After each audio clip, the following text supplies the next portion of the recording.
નમસ્કાર મિત્રો, દિવસ અને રાતનો જે મિલનનો સમય છે તેને આપણે સંધ્યાકાળ કહીએ છીએ.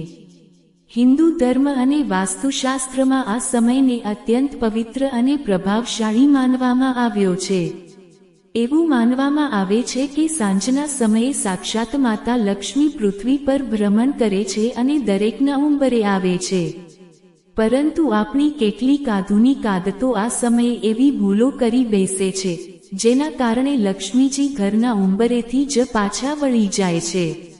આજે આ વિડીયોમાં આપણે જાણીશું કે સૂર્યાસ્ત પછી એવા કયા 7 કામ છે જે તમારા ભાગ્યને ગ્રહણ લગાડી શકે છે અને કયા નાના ઉપાયોથી તમે તમારા જીવનમાં પરિવર્તન લાવી શકો છો. 1. સાંજે સૂવાની આદત. શાસ્ત્રો મુજબ જે વ્યક્તિ સૂર્યાસ્તના સમયે સૂવે છે તેની આયુષ્ય અને સંપત્તિ બંને ક્ષીણ થાય છે. આ સમય જાગૃત રહેવાનો અને ઈશ્વરનું સ્મરણ કરવાનો છે. સાંજે સૂવાથી શરીરમાં આળસ વધે છે અને નકારાત્મક ઉર્જાનો વાસ થાય છે. જો કોઈ બીમાર વ્યક્તિ, વૃદ્ધ કે નાનું બાળક હોય તો છૂટછાટ છે, બાકી તંદુરસ્ત વ્યક્તિએ આ સમયે જાગતા રહેવું જોઈએ.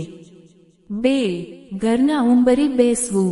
ઘણા લોકોને આદત હોય છે કે સાંજે મિત્રો સાથે ઘરના ઉંબરે ચોખટ બેસીને વાતો કરતા હોય છે. વાસ્તુ મુજબ ઉંબરો એ દેવી લક્ષ્મીના પ્રવેશનું સ્થાન છે. સાંજે ઉંબરા પર બેસવાથી કે ત્યાં ઊભા રહીને વાતો કરવાથી તમે માતા લક્ષ્મીનો રસ્તો રોકો છો. આ આદત ઘરમાં દરિદ્રતા અને અશાંતિ લાવે છે. 3. નખ કાપવા કે વાળ ઓળાવા. સૂર્યાસ્ત પછી ક્યારેય નખ ન કાપવા જોઈએ અને સ્ત્રીઓએ વાળ પણ ન ઓળાવા જોઈએ. માનવામાં આવે છે કે આ સમયે શરીરમાંથી નીકળેલા નખ કે વાળ નકારાત્મક શક્તિઓને આકર્ષે છે. તે તમારા નસીબને નબળું પાડે છે અને ઘરમાં આર્થિક તંગી લાવી શકે છે. હંમેશા આ કાર્યો દિવસના પ્રકાશમાં જ કરવા જોઈએ. 4. ઘરના ઉંબરે અંધારું રાખવું. સાંજ પડતાની સાથે જ ઘરના મુખ્ય દરવાજે અને મંદિરમાં દીવો પ્રગટાવવો અનિવાર્ય છે. જે ઘરના મુખ્ય દરવાજે સાંજે અંધારું હોય છે, ત્યાં નકારાત્મક શક્તિઓ જલ્દી પ્રવેશ કરે છે. જો તમે દીવો ન પ્રગટાવી શકો તો પણ ત્યાં એક લાઇટ ચાલુ રાખવી જોઈએ.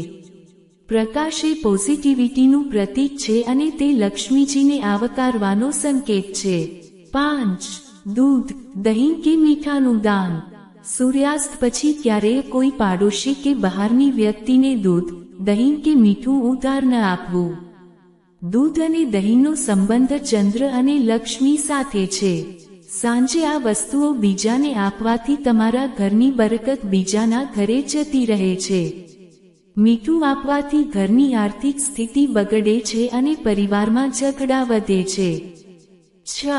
કચરો વાળવો, ઝાડુ લગાવવું. ઘણા લોકો સાંજે ઘર સાફ કરતા હોય છે, પણ યાદ રાખજો કે સૂર્યાસ્ત પછી ક્યારેય ઘરના ઉંબરાની બહાર કચરો ન ફેંકવો. શાસ્ત્રોમાં ઝાડુને લક્ષ્મી માનવામાં આવે છે. સાંજે કચરો વાળવાનો અર્થ છે કે તમે તમારા ઘરનું નસીબ બહાર ફેંકી રહ્યા છો. જો સફાઈ કરવી જ પડે તો કચરો એક ખૂણામાં ભેગો કરી લેવો, પણ ઘરની બહાર કાઢવો નહીં. 7. પૈસાની લેવડ દેવડ અને રડવું. સાંજના સમયે ક્યારેય કોઈને ઉધાર પૈસા ન આપવા, કારણ કે આ સમયે લક્ષ્મીજીના આવવાનો સમય છે, જવાનો નહીં. આ ઉપરાંત સાંજે ઘરમાં રડવું, ચીસો પાડવી કે ઝઘડો કરવો અત્યંત શુભ છે. જે ઘરમાં સાંજે કકળાટ થાય છે, ત્યાંથી સુખ શાંતિ હંમેશા માટે ચાલી જાય છે. સાંજે કરવા જેવો ચમત્કારી ઉપાય. સૂર્યાસ્ત સમયે ઘરની વચ્ચે એક કપૂર સળગાવીને આખા ઘરમાં તેનો ધુમાડો ફેરવો. કપૂરની સુગંધ નકારાત્મક ઉર્જાને નષ્ટ કરે છે અને વાતાવરણને શુદ્ધ કરે છે. આ એક નાનકડો પ્રયોગ તમારા ઘરમાં સકારાત્મકતાનો સંચાર કરશે. મિત્રો, આ નાની સાવધાનીઓ રાખવાથી તમે તમારા જીવનમાં મોટા ચમત્કારો જોઈ શકશો. શું તમે પણ સાંજે આમાંથી કોઈ ભૂલ કરો છો? કોમેન્ટમાં જરૂર જણાવજો। આ માહિતી ઉપયોગી લાગી હોય તો વિડીયોને લાઈક કરજો અને તમારા સ્નેહીજનો સાથે શેર કરજો। આવી જ લાંબી અને એવરગ્રીન વાસ્તુ ટિપ્સ માટે અમારી ચેનલને સબસ્ક્રાઇબ કરવાનું ભૂલતા નહીં। ધન્યવાદ। તમારી સાંજ મંગલમય રહે।